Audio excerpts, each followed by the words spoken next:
Welcome back to another episode of Talking Insights. We are still in Singapore for day 2 of our event, The Art and Science of Innovation. And we're back with another great guest, Walid Benchama. Do I pronounce it correctly? Yes, you did. From Coca-Cola. Thanks for joining. So can you please tell us about yourself and what you do at Coca-Cola? Sure, it's good to be here. At Coca-Cola, I'm part of our global human insights team, and I do look after our global shopper and channel insights within the organization. I've been with the company for more than 10 years, and funnily enough, not only in human insights, but half of my career was also in marketing. So I feel like I wore both hats, but I've also been guilty of both functions. So it's an interesting journey to be able to empathize with the stakeholders, because I've actually walked in their shoes for quite some time. And 10 years in research is a lot of time. Is there any transformations, any huge transformation that you experience? And do you have any particular story? How did you see research evolving in these decades? I mean, back in the days, at least in the Coca-Cola Company, we used to be in knowledge and insights. So it would translate probably into insights and analytics in other companies. So we used to have that leadership over all subject matters when it comes to our industry. But more and more, we've been specializing a bit more in separating the knowledge from the insights practice, leaving the knowledge to be managed by a different team so that we can focus on really translating all that knowledge into proper insights, creating the insights and turning them into actionable items for the organization. And with that, we've become more specialized in the science of understanding humans. So bringing behavioral science, for instance, having people who look after digital transformation insights, and also making sure that we have that transversal perspective for the enterprise, while at the same time have leadership over certain categories or certain business unit, so that we have a really balanced combination of depth of explorations of insights generation, but also a breadth of coverage that will help us connect the dots and tell a more cohesive story for the business. And one of the questions must be about artificial intelligence. How are you implementing in Coca-Cola artificial intelligence? So I'll speak about how we look at artificial intelligence for our department in particular. So ultimately, there's so many solutions out there, but we try to first prioritize, okay, what is it that artificial intelligence can help us with in the immediate term, where there are solutions that are quite good, quite proven, with low risk, right? So these areas fall under, for example, the knowledge management area, where we just need the help of machine learning and artificial intelligence to help us harness all our existing knowledge to be able to answer questions from our stakeholders using multiple sources. So the parallel between the way we used to do it in the past is that people will go and, dive into that sea of knowledge, and it will take days or weeks. Now with artificial intelligence, you can do it within a matter of a couple of clicks, and really giving the stakeholders that direct access to the information. So if the information is available, already structured, we shouldn't be in the middle between them. We should let solutions like artificial intelligence provide the answer. Then our energy becomes focusing more on, okay, identifying the knowledge gaps. Where is it that we still don't know, or that we don't really know that well? So our job becomes more about delivering value, as opposed to getting caught into that, finding the information, sharing it with the stakeholders in a consistent way. So that's one area. The second area is, how can we identify cases of application of artificial intelligence that can help us enhance our methodologies, that can help us maybe get to some answers much quicker, that can help us iterate, prototype with the help of our respondents and consumers. So we have a whole team today that is looking after the solution part, but also the human insights individuals that are tasked to translate the learnings from AI solutions into insights in a language that our business stakeholders are going to understand and identifying a bit. So really like acting as a bridge between the technical people that build solution, that acquire solution, but how do we get that and translate it into a language that the business will understand? What's the main difference between these two languages? So, I mean, if I have to draw a parallel with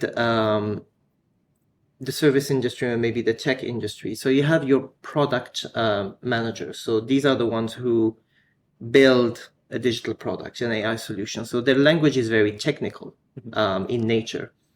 But if the business stakeholder gets in touch directly with that team, there might be a conflict of they might not be speaking the same language in the sense that one is focused on the technical aspect of the solution. The other stakeholder wants the so what.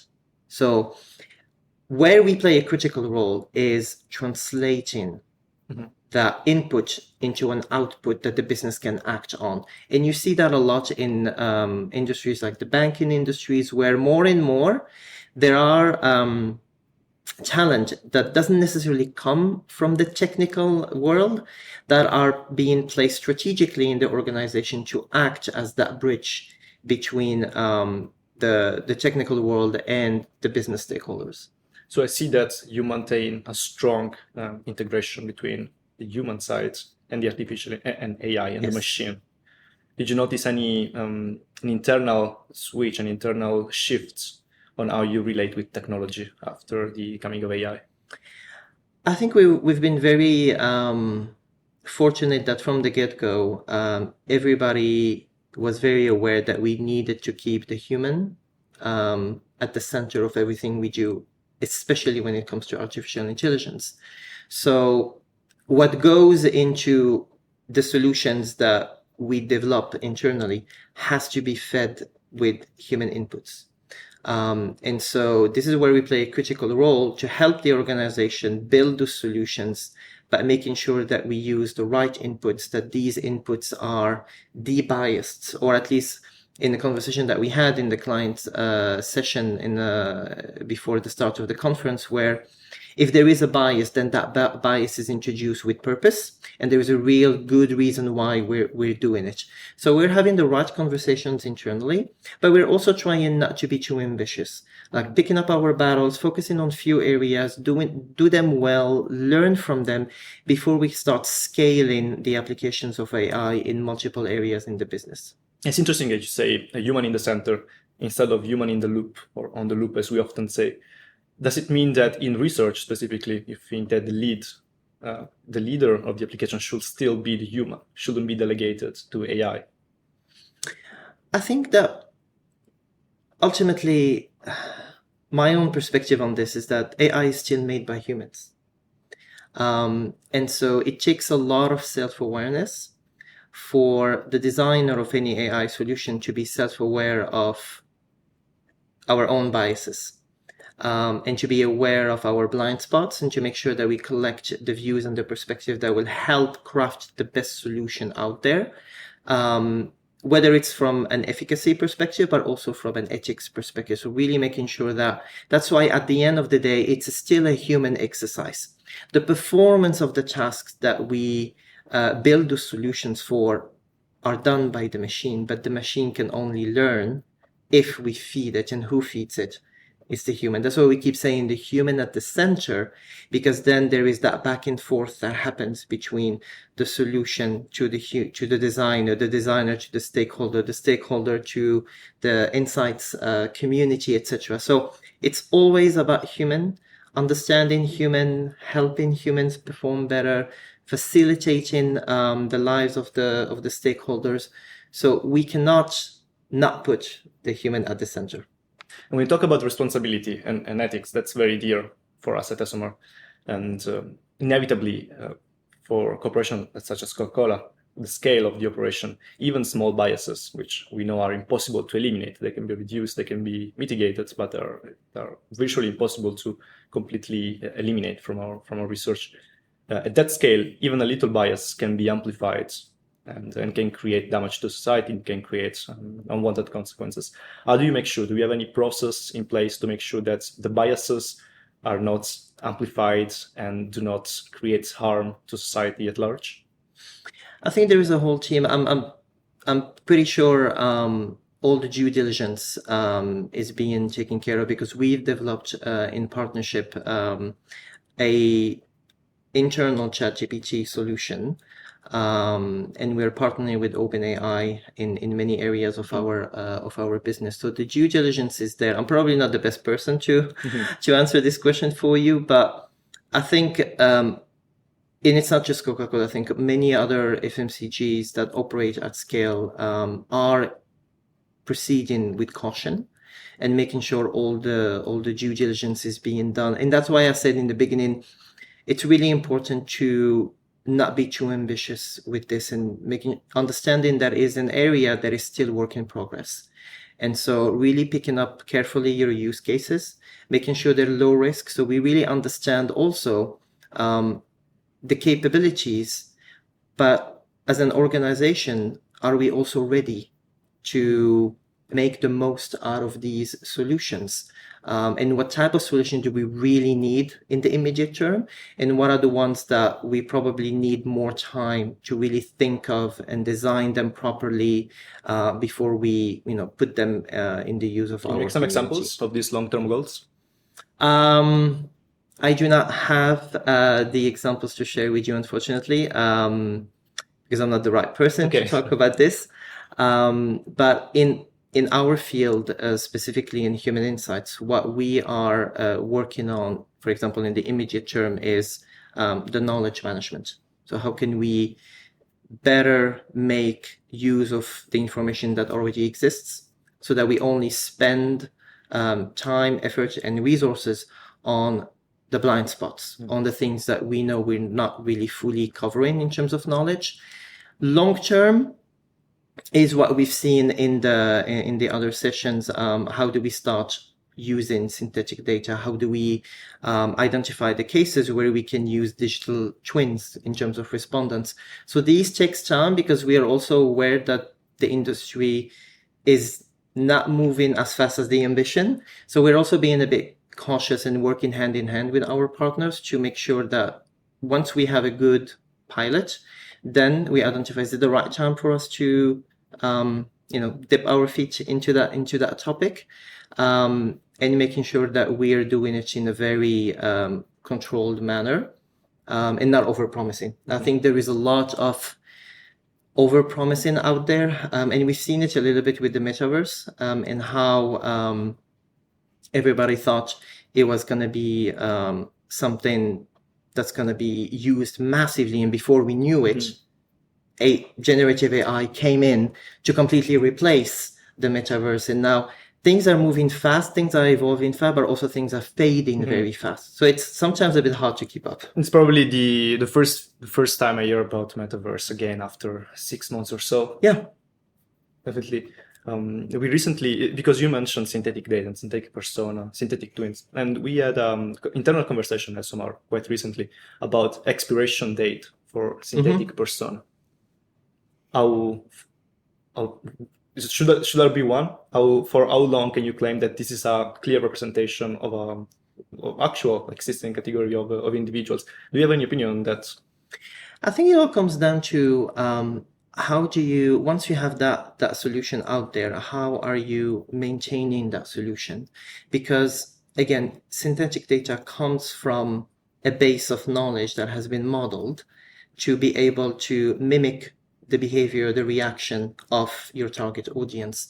So if you don't consistently feed that algorithm with the latest information that you have on your target audiences and how the environmental shifts are impacting your target audience, then that information can become quickly obsolete. Just to draw a parallel, 3 years ago, before the pandemic, if we had, for example, synthetic data, digital twins and personas, how long did it take for the whole world to completely change in terms of behaviors, in terms of perceptions, in terms of what you considered safe from not safe? And if at that time you didn't have in place the system to be able to update it, then that information would have been obsolete in a matter of months. So I think that, again, when we talk about AI, I feel like lately we focus on the end product, but there is a lot of discussion that needs to be happening on, once you have the product, how do you maintain it? How do you ensure it's still relevant? But also, how do you educate the organization to make it ready to use it and to develop those reflexes when we organically say, I think it's time maybe to take a few steps back and evaluate, okay, how is this going? Is this really delivering the value that we expect? So it's the solutions which often takes the spotlight, but I think there's a whole things in behind the scenes that we need to be more talkative about, and we need to give them even more importance and spotlight out there. You mentioned how do you prepare your organization, and that's something that's, again, for us at Esomar, that's one of our key priorities, making sure that we are able to provide the right guidelines, the right checklist to organizations for them to conduct due diligence and make sure that they approach new technologies, in this case AI, in the right manner. And we've been working on a checklist recently, which is a really huge name. Checklist. It's a set of 22 questions for researchers when they procure AI researchers or when they procure AI services with external companies. So it's a set of 22 questions that researchers can ask themselves to assess whether they're doing the right choice and they are dealing with the right partner. So synthetic data, synthetic digital twins, interaction between AI and the researchers. Is this how you see research evolving in the next years?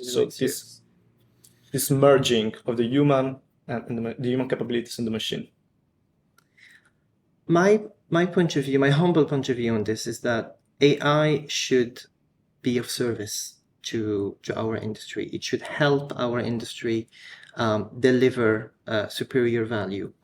And if we don't ask those really simple and basic questions in the beginning, then my fear is that we will create a lot of solutions out there that are either misfit with what we really need, or we are rushing the process. And then we're realizing halfway through that we missed on a lot of things. So having things like checklist questions, even having very candid conversations with the vendors out there. If I adopt this solution, if I am to use these solutions, what am I gaining? Having a clear articulation of what's that solution bringing to the table. But what am I losing as well? What's the trade-off? Because ultimately, every new solution will give you something, but probably will take something back. And having that very transparent and candid conversation will help us even guide the industry into, this is where you need to focus. This is where we have immediate needs. And I think that by having those conversations combined with the governance, the right governance at the client level, at the vendor level, from a third-party entity will only help AI to be of service, but to be of service in a very responsible way. I don't see AI as a threat. I see it as an enabler. I see it as a tool that can help us understand better our target audience, understanding the humans better, helping us perform our jobs, and reroute our brain power to tasks that deliver value and relieve us from tasks that are of very low value. So if the industry is moving in that direction, I think we're going to have probably some really great, pleasant surprises in the coming years. But we shouldn't lose sight of, okay, where are we going? Why are we doing it? What's the gain? What's the trade-off? I think we need to keep those conversations alive. Fantastic. I think that's a great way to end this episode, actually. Thank you very much. You're welcome. You will My enjoy pleasure. the rest of the conference. Thank you so much. Thanks.